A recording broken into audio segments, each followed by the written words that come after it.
thank you all for being here for this tribute to Jim today. He died on February 25th, and we decided to have this celebration of life at a time when his family could be here. I think you've had a chance to meet several of these people. I'm very gratified that so many people that Jim and I love were able to take time on a beautiful Sunday like this. Thank goodness it wasn't yesterday and it was raining. Couple things, just I wanted to, many of you signed up, but a couple of the people here were on a trip with Jim to the Grand Canyon in 2021 in May. And it's titled, I titled the document that's out there. Okay, Mike died.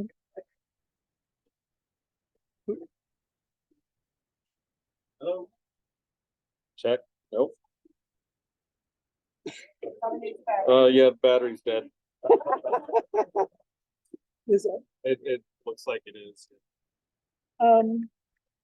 Is there staff back there?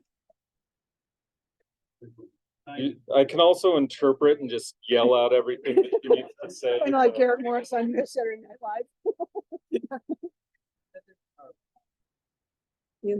It's just looking like the battery's giving a low battery indication. Someone went back.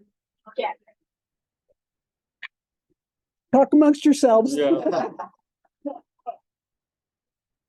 I think the Zoom can hear, so you can just log in. Jim?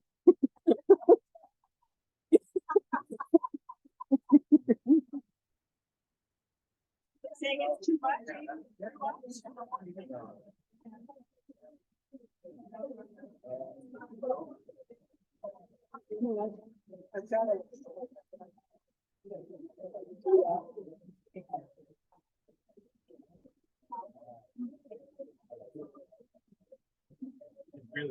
What's that? Oh, I'm just going for it. No, I don't want to try to show it. Okay. Yeah, that's fair. And just hopefully they can get that squared away. No, but whatever. Too much Jenny. She's like waiting for this to yeah.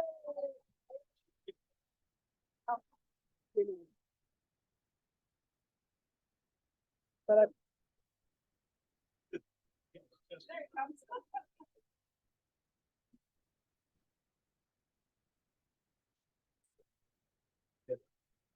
okay, take two.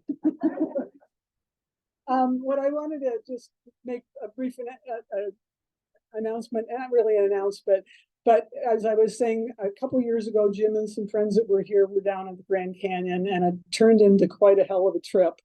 And so after Jim passed, I remember Jim telling me that he and the three other fellows had each written their own account. And so two people had traveled down to the Colorado to take pack rafts and float the river. Jim stayed up at the campsite and met another man named Greg, who's sitting at this front table. And they got to chatting, and Jim was going to leave a day or 18 hours later to be able to be the support crew to help them get out, bring the vehicle. And little did he know that there was some trouble down below. I'll leave that to you to read. Greg also, after Jim left to go to the pickup spot, thought, that'd be kind of cool to see what this was like to help people, come back from way down there. And so Greg ended up being a real critical person in that whole rescue attempt. But each of the men wrote their own account of it sometime after this. And I ran across their individual accounts. And when I read them, I was blown away. Jim had mentioned them, but none of them had decided to put them all together into a package. And so I've written a little prologue, and they gave me permission. I hope I still have it to bind it together. And it's pretty exciting. So if you didn't get a chance to sign that up, or you don't get it, let me know, because I'll send you an electronic copy. It's about 30 pages long, so it's pretty cool. I'd like to introduce the other people that our family has asked to talk today. We have Jim's good friend, Jack Shea, who's the former executive director of the Teton Science Schools in Jackson, where Jim lived for a long time and actually was on the board when Jack was hired as their executive director. We also have Ken Drees, one of Jim's long-term friends from Jackson, who now lives in Silver Spring. Is it Silver Spring? City. Silver City, thank you, New Mexico. Then many of you know Tim Slocum, just retiring from College of Ed, but Jim and Tim were very close in their relationship as Jim explored Buddhism and became a very important source in his life. Jim had a long history of depression in his life, and it came and went, but Buddhism was the thing that really helped him have a sense of peace in his life that I don't think he found anywhere else. And also, Jim's daughter Jenny Nuria is here, and she's written is a hospice worker, but also is a musician and has a beautiful voice. And so she's going to sing a song that she had written for Jim for today. And then my son Ian and son Jonas will also speak. So with that, Jack, where are you? Right here. Yeah. No, way to go. I'm gonna do this. If I can say this, it sucks to be here because Jim's not here. And if it's okay, it sucks because when I see the Wellsvilles, I'm kind of living different places these days, but when I see the Wellsvilles, I know I'm close to their house and I'm going to see Jim and 80 and usually connect with some of the kids and that. And now it'll be different, you know, and it sucks. That's the hard part. But now I'll start over. It's an honor and a privilege to actually be here to talk about my friend Jim. Actually, he started out as my boss, you know, and if you know Jim, he wasn't much of a boss, you know. In fact, if you've ever seen the family function, you'd know he wasn't the boss. But if it's okay, I'll use you as Jim so that we can go into this honor thing and pay attention. I'm not here alone. My ex-wife Nancy is here because she loved Jim and they were buddies. And my daughter Hayden loved Jim. And I'll talk about that in a second. But they're here along with many people from Jackson that knew Jim and board members that shared time with him. And he was just such a special character. And so he hired me. The first time I met him was in an interview. And you've all seen these Hallmark movies or rom-coms, you know, where the big theme is, you know, love at first sight, right? Well, with me, Jim was friend at first sight. You know what I mean? I walked in the room and here's this cool guy. You know, he's from California, he's tall, he's handsome, you know, he speaks well, and he was going to be my boss. And so this whole idea was I immediately connected to him. And after that part, they hired me. I hope he voted yes. And the idea is after that, it was almost like the infatuation phase after that love at first sight thing, because we spent dozens of weekends doing stuff together, skiing the pass and hiking and just doing all the things that Jackson Hole that Jim knew. And he was a Exum guide besides that. So he was like having a hero besides having a friend, you know, and it was just so fun to do so many of the things that we did. But then, of course, his buddies Ken and Larry both decided it was time to go to school again, you know, and so they went off to Laramie and Jim was there and I got more of his time. So it was great. And he was a great distraction for being a new director of a nonprofit and the time I had to spend doing that. But what was fun was when he finally decided to follow them and go off to school, he moved to Logan. And I had been in Logan. I started grad school here back in 1973. Long story. But anyway, so I said, Jim, you're going to Logan from Jackson, you know, and I really made him, no offense, but, you know, just the restaurants alone, it's a big argument. You know what I mean? So what I did was, I tried to talk him out of it. Because I was going to lose a really good buddy and a friend and a companion for all the stuff we used to do together. Secondly, it was Logan. So, but the idea was, I know, I'm sorry, but so we moved into a basement apartment on 4th North, I think. And I came down and visited him and I said, oh my God, that I was a little worried. It might be worse than I thought. But he was in school and he was excited. And I was just really worried about him. But little did I know he'd meet the love of his life, and get married to a Catholic, which for Jim, that was what is that? I never understood that. And as a recovering Catholic, I can speak to that. But the idea is not only did he do that, but he did get a PhD and become Dr. Jim. And then he became a Buddhist besides that. And it's like, holy crow, what happens in Logan? You know what I mean? I thought people went to Logan for other reasons, but what happened to Jim, And what was fun about his time here is I got to know family. And I got to know Celia and Ian, and that was fun. And I got to know Jenny and Jonas, and that was fun. And other relatives and friends of 80 and Jim's. And I got to spend quite a bit of time in Logan. So believe me, I'm being slightly tongue-in-cheek when I say Logan, because I love coming here and I love seeing this place and hanging out with the wonderful family that's here. So I do need to tell one or two little stories, though, because the one was Jim and I always skied a lot together. And so we used to do something and go somewhere. And one time we went to Fort Collins. This is a friend of mine who lived there. And that was just at the beginning of legalization in Colorado. And Jim and I, being science people, needed to do an experiment, right? And we just had to, encourage the economy and those kinds of things in Fort Collins. So we went to an organic establishment and bought a brownie thing. And nobody told us, what size brownie you're supposed to. And I'll tell you, we left Fort Collins and we were driving to Vail to ski, and I-70 was absolutely beautiful. I mean, I don't know if you've ever seen it like that, but I encourage you.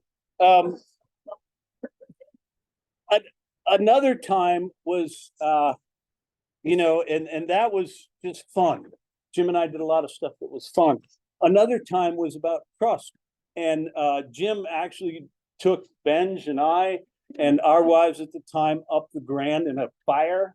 The Yellowstone was burning at that point, and we climbed the Grand and looked down on the smoke. But anyway, another time he was going up with some other people that are in this room and asked me along, and I asked him if my daughter Hayden, who is 30 now, but then I think she was 16 and had never climbed anything really serious before. And so he said, sure, bring her along. And we went up, and I have old knees, and I got up to the saddle and bonked. But the other thing besides fun was trust.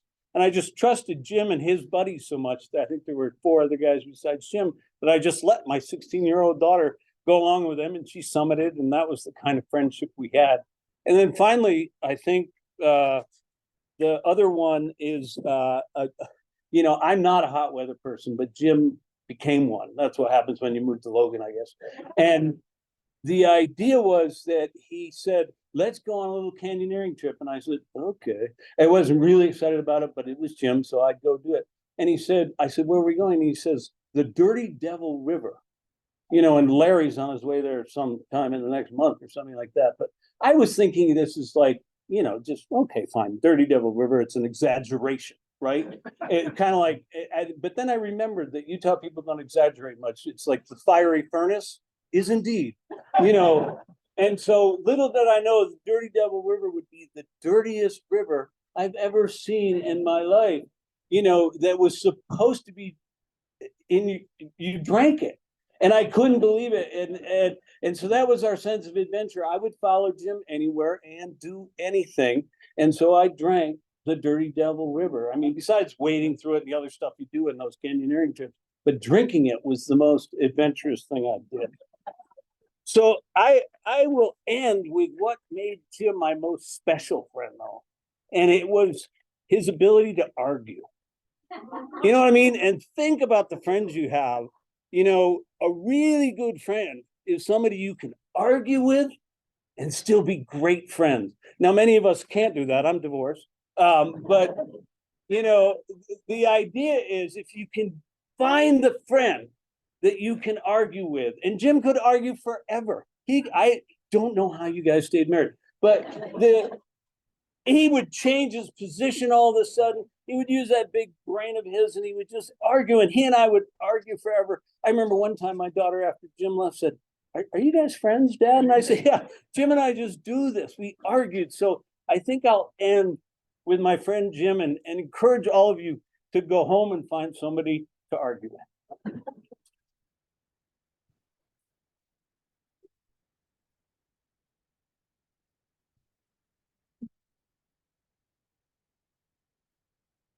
I'm Ken Drees, a longtime friend of Jim's. I taught at the University of Wyoming after I left Jackson, where I met Jim, for 20 something years. And I always told my students when I assigned presentations, never read your presentation, always speak from your heart. So I'm going to read my presentation today. I was afraid, sorry, I'll lean in. I was afraid that if I, like, as Jack just did so well, started telling Jim stories off the top of my head, I might quickly get myself into deep trouble. So I'll stop. But just on the subject of science, I'm about to get myself into trouble a little bit.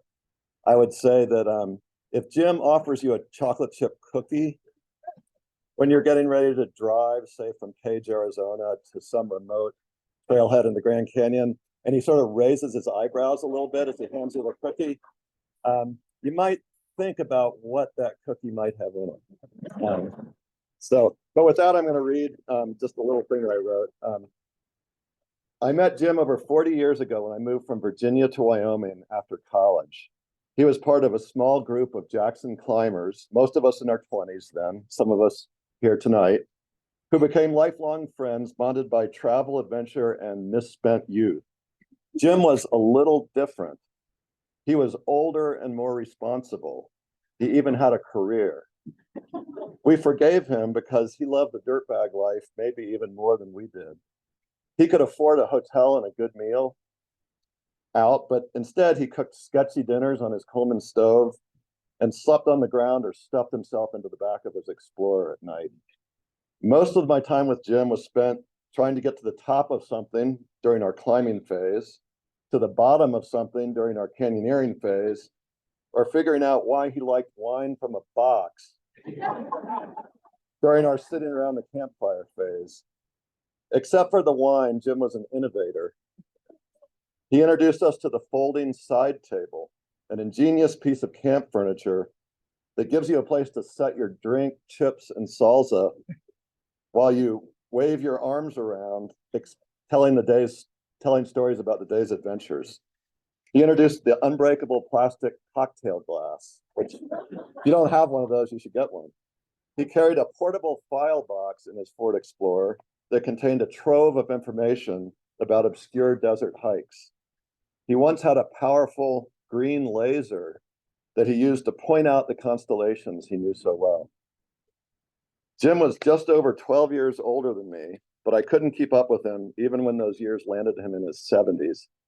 I can't count the number of times that a group of us emerged from some canyon, tired and filthy, only to watch Jim become a speck in the distance as we slogged back to our cars in his wake. He led in more subtle ways too, teaching us to savor the moments spent with old friends, sharing his unquenchable curiosity about the universe and our place in it. During this last year, grappling with the specter of mortality, he showed us how to face it with grace, humor, and curiosity, something that I hope I'll do half as well. I already miss laughing with Jim across a campfire, poking at the juniper to get the flames just right. So the next time you find yourself under the stars or in a big room like this, raise a plastic cocktail glass to Jim and toast the extraordinary gift of his friendship.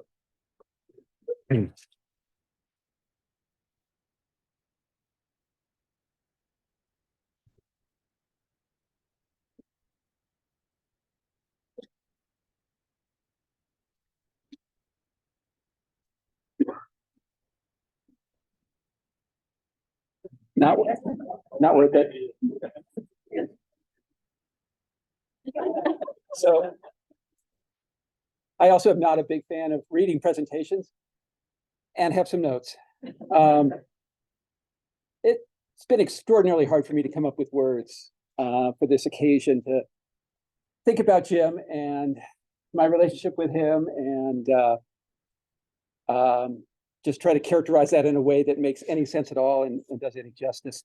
And it's interesting because I don't know either of these guys. And there are so many footprints of Jim that are so common across the decades. So I was fortunate to know Jim and bond with Jim around backcountry skiing and talking about science and Buddhism. And backcountry skiing is a great context for doing the other two. And I know I see a lot of people who shared that with Jim. Jim and I first connected through skiing, and then we were doing a yurt trip in the Steve Mill yurt.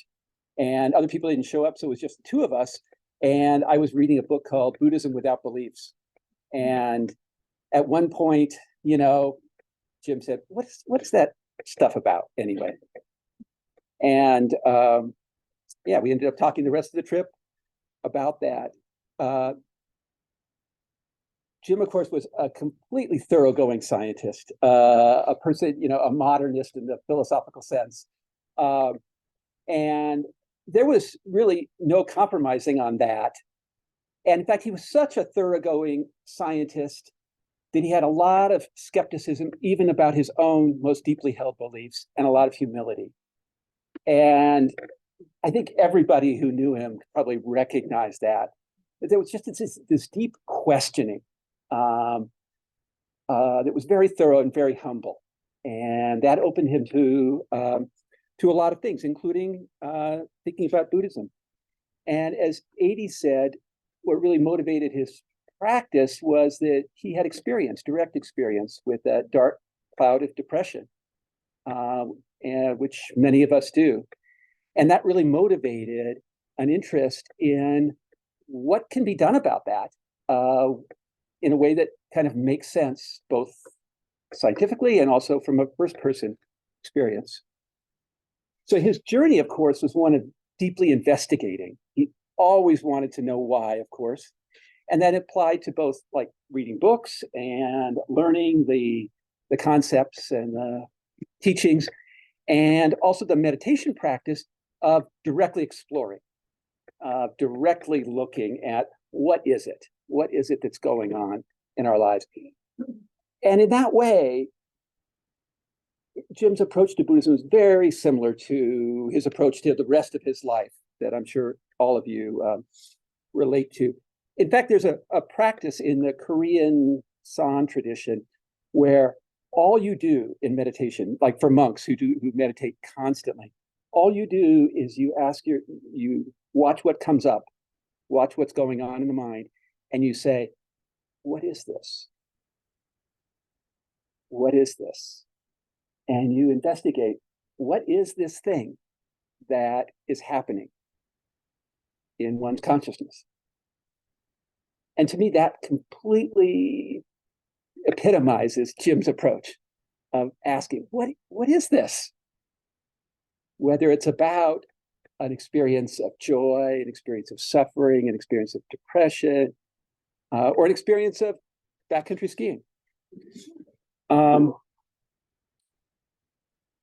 an important part of his practice, in addition to like sitting in meditation and doing those things, was community building.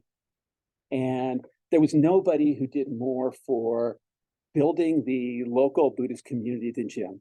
So many people he welcomed into the community. So many people. I talked to one just tonight who said, oh, the first time I came, I talked to Jim, or I heard Jim talking, and I immediately related to him as somebody that I could relate to, somebody I wanted to talk to about this, because it was this combination of really caring about the practice, but having no self-righteousness, no sense of, I have all the answers. And I think that really, that's Jim, and it resonates with a lot of people and made him just such a refuge to so many people. And as people have said, he was endlessly fascinated and engaged with conversations at the intersection of Buddhism and science. And a lot of those involved endless arguments, absolutely going on. And whether it was in a Sangha context, a Buddhist context, whether it was backcountry skiing, you're going up the slope and you're still talking about that stuff, or over wine or whatever. The psychological origins of suffering, free will and causality. Anyone else? I enjoy those conversations with Jim. Emptiness and interconnectedness, the nature of consciousness. He was just endlessly fascinated. And again, at that intersection. And the Buddhist ideas that I think most resonated with Jim, that became part of him so much, include loving kindness, the idea of well-wishing for all, compassion for those of us who suffer, which is all of us, joy in the happiness of others and the success of others, equanimity, accepting the fact that we don't have final control over how things go down in this universe. And it's possible to be okay with that. Impermanence, it's all going to change. And it's possible to be okay with that. By far, the Buddhist teaching that resonated most with Jim goes by the term of either emptiness or interbeing. The idea that each person and each thing only exists because of this infinite web of causality that's caused us to be here right now as the people we are. And we could try to imagine just the dimensions of tracing those causes back and imagine all the things that had to happen, all the circumstances that had to be just right for us to be showing up here in this way. We reflected, again, at the intersection of Buddhism and science, that the body is made of these particular atoms, that some of which were formed soon after the Big Bang, some of which needed a star to blow up in order to get formed, and then had some journey through the cosmos, ended up in a dust cloud that got congealed into planet Earth, and then somehow was Jim. And then he exhaled, right? And then could have been any of us when we inhaled. And then, tracing back the DNA and the unbroken chain of ancestors from those prokaryotes through us, where there was reproduction every time, otherwise, poof. And then the social and psychological influences of making us who we are. Recognizing all of that stuff. That's the teaching that I think Jim most resonated with and thought and argued the most about, trying to get it about what does that mean and what does it mean for kind of how we live our lives and how we see ourselves. And then, I had conversations about this, and in reflecting, like, what would Jim say, like, now, right? That, like, okay, the atoms that were part of Jim obviously are being recycled into earth, into the air, into plants, and, maybe some are floating around, but endlessly recycled into that web of causality going forward.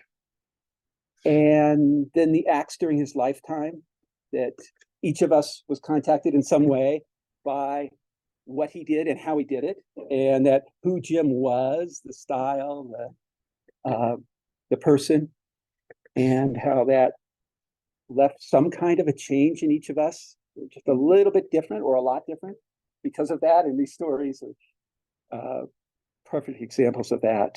And then that rippling out like little butterfly wings.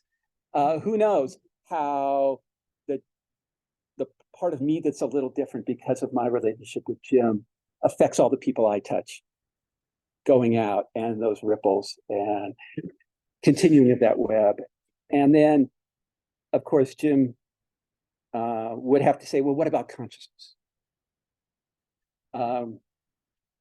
And no doubt, being the thorough scientist, he would be thinking about, we would be talking about emergent properties of neurochemical actions.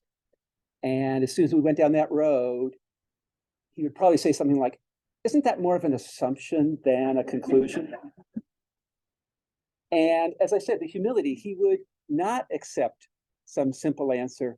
And he would go back to, we just don't know. We just don't know. And that would be a basis for reflection and another moment to ask, what is this? What is this?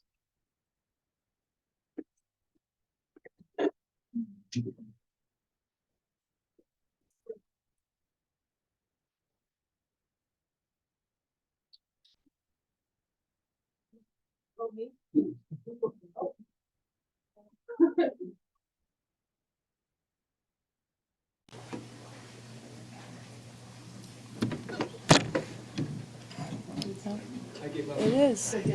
Okay, all together. I thought, I have a little more experience with microphone stands. Can I just for a moment take in that you're all here and how wonderful it is to see so many people from different parts of my dad's life. Extraordinary community. And I want to tell you something about my dad. I want to tell you about how he taught me how to love the mountains, how he would take me places at night, and then we'd wake up in the morning and we'd be in this amazing landscape, mountainscapes, deserts. I remember there was one Thanksgiving he took me down to Castle Valley along the Colorado River, and I woke up in the morning and had never been any place like that. And I woke up in the morning and got out of the tent, and he just let me discover and explore and learn. And then he would say to me, look at the slope of that mountain. Look at the ridge line. How do you think that was formed? You see the glaciers, you see the rain and the wind, and you see how all the waters run down here for centuries. And he was he just loved rocks. He loved geology, he loved teaching us about that, and teaching us about how to read the land and really love the landscape, how to find our way home no matter what, how to really enjoy a view. Yeah. And so I'm going to miss that. I'm going to miss going out camping with him and sitting around the campfire and having him tell me what particular chemicals were burning off according to the colors in the fire. Well, who needs to know these things? I don't know. And I did too. Someone else said, as an astronomy teacher going into his class as children, Jonas and I, and seeing all of his models and, teaching about the planets and our solar system and black holes and taking us up to the planetarium and just opening this whole world for us in ways that, growing up in Los Angeles in that area was, and then getting to come out to Jackson and spend summers with him and learn how to ski at Snow King and get to backpack through the Grand Tetons and extraordinary. But what I'm gonna miss most about my dad is the hugs. And I know you know what I'm talking about because he had those big meaty hands and he would just clomp you on the shoulder, pull you in for a good hug. So I'm gonna sing a song. I didn't write the song for my dad, but when I was thinking about what song I wanted to sing, I wrote this song. It's called Brilliance, and it's really more for us, for those of us who get to live on and have to walk through the grief. But know that that grief is what is nourishing life. It's nourishing my life, helping me remember what's precious and getting the opportunity to connect with all of you.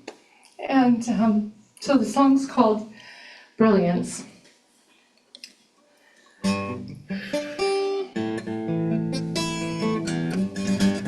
don't think I'm gonna use this because it sounds weird.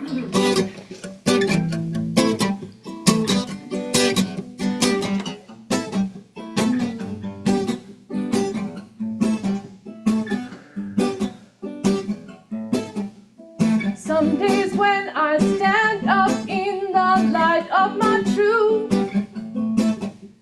some days when I'm clear on what I'm called to do, I feel the power of the sun rushing through.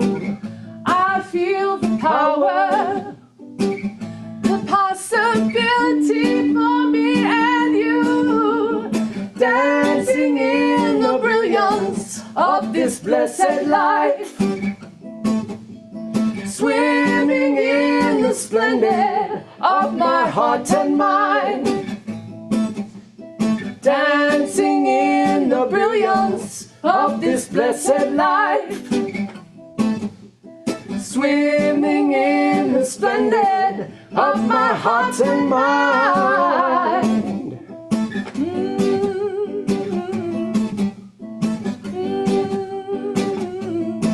In my mind's eye, feel it down to my toes, planting the seeds and watching as it grows, realizing the wisdom and all she knows. In the garden, roots reaching way down low, dancing in the brilliance of this blessed life, swimming in the splendor of my heart and mind, dancing in the brilliance of this blessed life, swimming in the splendor of my heart and mind. Brilliance, brilliance, brilliance, brilliance, brilliance, brilliance, brilliance, brilliance, brilliance, brilliance. In the brilliance of a scenty afternoon, in the sparkle of rain washing fresh and new, I feel my heart open, I feel my power true. Jah always tell me exactly what to do. Jah always guide me to what is true. Dancing in the brilliance of this blessed life, swimming in the splendor of my heart and mind, dancing in the brilliance of this blessed life, swimming in the splendor of my heart and mind. Brilliance, brilliance, brilliance, brilliance, brilliance, brilliance, brilliance, brilliance, brilliance, brilliance, brilliance, brilliance, brilliance.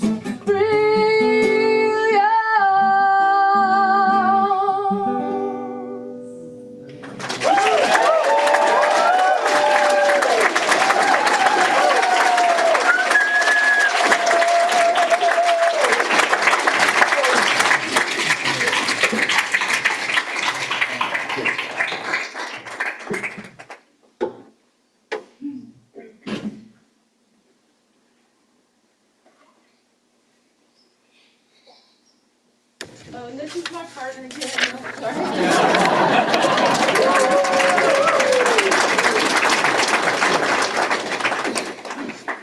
So it turns out that I actually wrote that same song, and I don't really feel comfortable performing it now.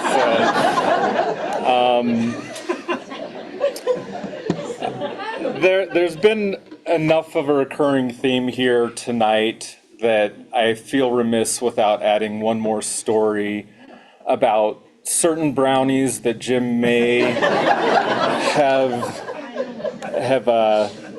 partaken in. There was a time that I was visiting with my mom and Jim at their house, and he was preparing some rations for whatever upcoming trip he had, and sort of noticed that, so we had brought 2 dogs with us, so I noticed Squirt doesn't seem like he's doing very well. And started to get worried. And then we looked over at Brain, the second dog, and he started looking like he is not doing very well either. And then at the time, my mom and Jim had, who many of you know, Ziggy, and he too was acting a little shaky. And so we went upstairs and was like, "Hey Jim, do you have all of your brownies?" And he thought that he did, but we did find that Squirt had gotten one, thrown it up, Brain had eaten that, thrown it up, and then Ziggy got to it. And so we had a very interesting dinner party with some very, very lazy dogs that night. But I wanted to just talk a little bit about Jim. He entered my life when I was 12. At the time, I had just lost my dad, maybe a bit more than a year before, and definitely wasn't ready to invite a new replacement into my life. Fortunately, it wasn't my decision to make, and about a year later, he did in fact become my stepfather. And despite my initial resistance, Jim's gentle presence and respect for the memory of my dad really did help create a relationship that continued to grow into something I just cherish more and more day by day. I think the first breakthrough moment in our relationship was formed in our shared interest around technology, especially when we got a brand new 25 megahertz 386 computer.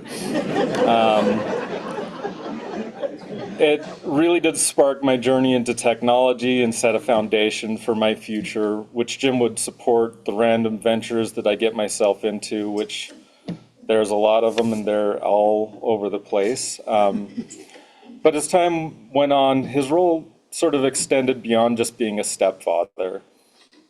He was an advisor, he was the officiant to my wedding, and a confidant in our shared experience with depression.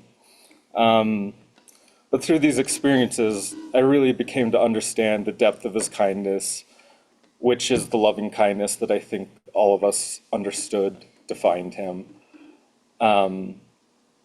After he passed, I'd gotten to know him through the eyes of a lot of other people, just hearing these stories of the legendary yurt trips, trips to the deserts, and more so just the recurring theme of kindness and just how much that affected people. And there was a part of me that was really disappointed that I didn't get to experience those times with him. And it's a part of the grief process where you regret not having done more. But then it's sort of helped me think of it in different terms. In recent years, he'd let me know that he'd become a fan of the video game Skyrim, which he was just enthralled with this vast world which he could explore. He learned how to modify it and play other people's versions of the game to really just enhance his exploration. So we were looking through his computer after he passed, and there was a log of how much time he had played this game. 3,616 hours. To put that into context, that's 150 full days of his life were spent playing this game.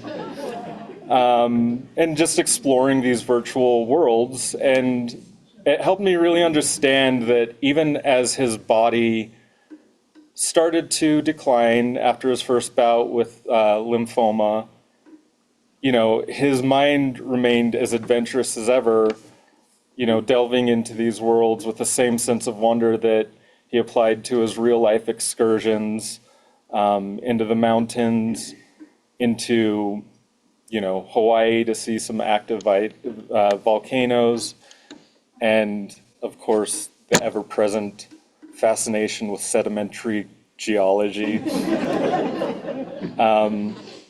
But this helped me see the parallels in our lives. A lot of our connection was really rooted in technology and problem solving, and a lot of the joy that I got with him was finding the next puzzle game for him to play on his computer, which was sort of a continuation of our shared journey of unconventional exploration. As I remember Jim, I find myself fully embracing him as a second father now. The grief of losing him is intertwined with the memory of my father, Drew, and allowed me to accept and cherish both the love and lessons they both gave me. I miss Jim dearly, but I'm grateful for the time that I had with him. Grateful for the support he offered my mom and the life they were able to build together. And lastly, I'm grateful to be here with all of you today to celebrate the wonderful person that Jim continues to be in all of our memories. So thank you.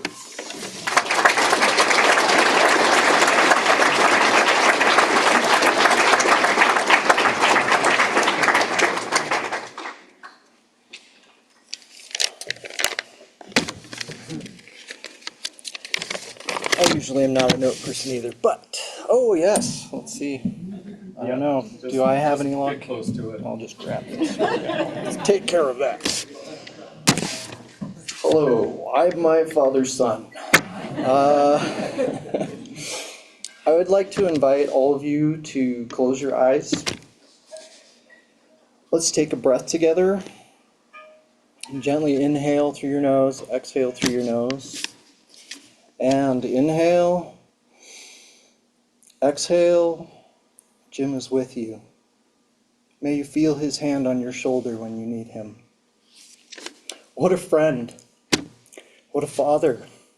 What a husband. He was the kind of person who would support you, listen to you, and if appropriate, often had helpful things to say when your thoughts in your heart were unsure of what to do or say. He was also not afraid to challenge or question or disagree with you, just to give you an opportunity to question your own beliefs and narratives, and perhaps see things from a different way. I admit sometimes it was quite irritating, and also very endearing, and I love him for it. I think a lot of us do, who experience that. Pop loved his wife, 80. And I say that as the number 80 because every message I ever got from him about you always said 80. You were his anchor because he could be himself. Feeling your love, your support, your adoration for who he was and what he did. Because of his adoration of who you are as a kind, giving person and the work that you did in your life. You had many adventures and good times together. You were also steadfast support during some challenging, very difficult times for him. He loved you so much for it. And truly, he never said an unkind word about you or your relationship ever. And to me, that just shows such a great depth of love. Even though you guys could argue and have your things, like the love was just real. And we talked about that a lot towards the end while we were walking, and he just loved you so much. I want to thank you all for being here, for being his friend, and his peers. If you're not his great friend, you were such an important part of his life. You all influenced him and made difference in his life that was very profound. He appreciated you and loved you, and I am grateful to you for you in his life, because as much as he struggled, you all loved and supported him, even when you didn't know he was having a hard time. So thank you.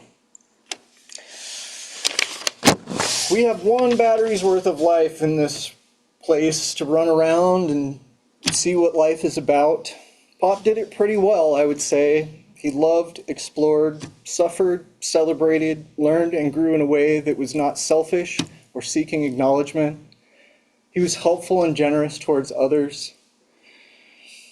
And in time, this opened and healed his mind and heart in a way that he did not expect. And this is in part due to all of you, because when he almost died from lymphoma the first time, all of you showed up and you streamed through and you poured love on him. So much so that after he came out of the hospital, he was reflecting to me that he finally, for the first time in his life, had figured out that he was a good person. He had spent his life not having any grasp of that. A lot of us do, I think. And to me, that is the greatest achievement anyone could hope for, is just to love yourself, figure out that you're a good person. And I'm so grateful that he did that. And all of you were part of that. So thanks again for that. Jim was a nut you could rely on, steadfast and trustworthy. He was loving, obtuse, and kind. He was strong as hardwood and blessedly soft like cedar. He was more dirt, sand, and mineral than most. He sought the understanding of the elemental, and now he is returned to what is elemental. Water returned, mineral returned, essence released. Husband, father, brother, uncle, friend. James Frederick Akers, I think I can speak for all of us when I say we love you, we miss you, and we carry you in our hearts. Shonda.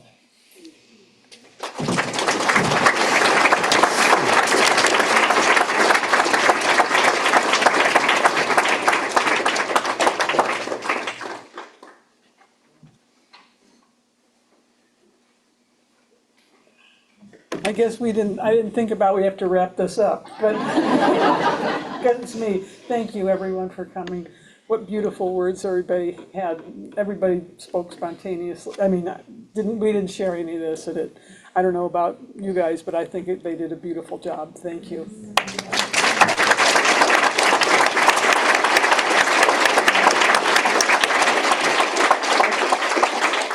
I guess we've got 20 more minutes to have a good time.